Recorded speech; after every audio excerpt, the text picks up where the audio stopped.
Section 2.2 covers transforming data, where we're going to take a data set and change it in some way, sometimes by adding, subtracting, or multiplying by a constant. Now, sometimes we do this by choice, but sometimes it's actually necessary to transform a distribution. So for example, let's say we want to change centimeters to inches or Celsius to Fahrenheit. Also, maybe the instrument we were measuring with, say we had a scale, and it was off by 3 ounces. So every measurement is 3 ounces too heavy. So in this example, we have a dot plot displaying the 30 test grades from the Chapter 1 test, scored out of 50 points. Now, these are just pretend grades. They're not your actual grades. And since we're pretending, we can also pretend for a second that I'm a nice teacher and I give everyone 5 extra points on the test. How do the summary statistics change for this distribution? Well, let's look at it graphically first. So on the top here, we have the original distribution. And then right underneath it, we have the adjusted one, where all those scores have been increased by 5. And you can see that the effect is that the whole dot plot is just shifted over 5 to the right. Okay, everything's gotten 5 bigger, with the exception of measures of spread. So when we look at the mean, okay, the mean has gone from 35.8 to 40.8. The minimum is increased, the quartiles increase, the medians increase, same with the maximums, etc.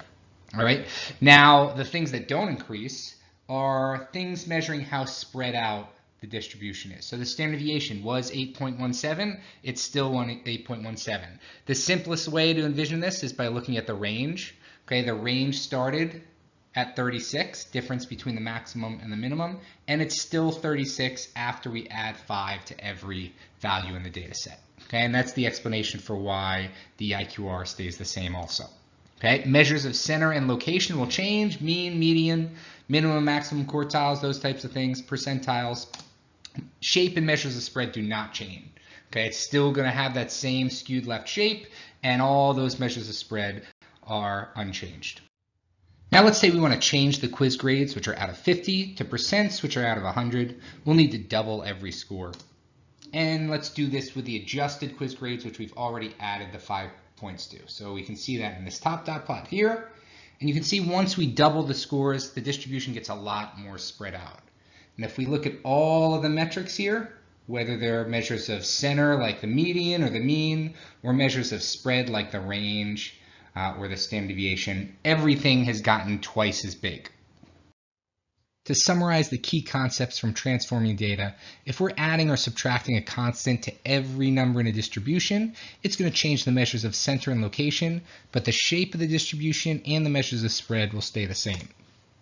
If we're multiplying or dividing every number, it's going to change everything. So the measures of center, location, and spread are all going to be scaled by whatever number we're multiplying or dividing by. And then the shape, while keeping the same overall shape, is going to get more exaggerated, like we saw the skew stretch out even farther as the data got more spread out. Now, all that leads into standardizing a distribution. What that means is that we're going to convert this distribution into z-scores. So we have our dot plot of the test scores from the statistics class, and we're going to convert them to z-scores using this equation down here.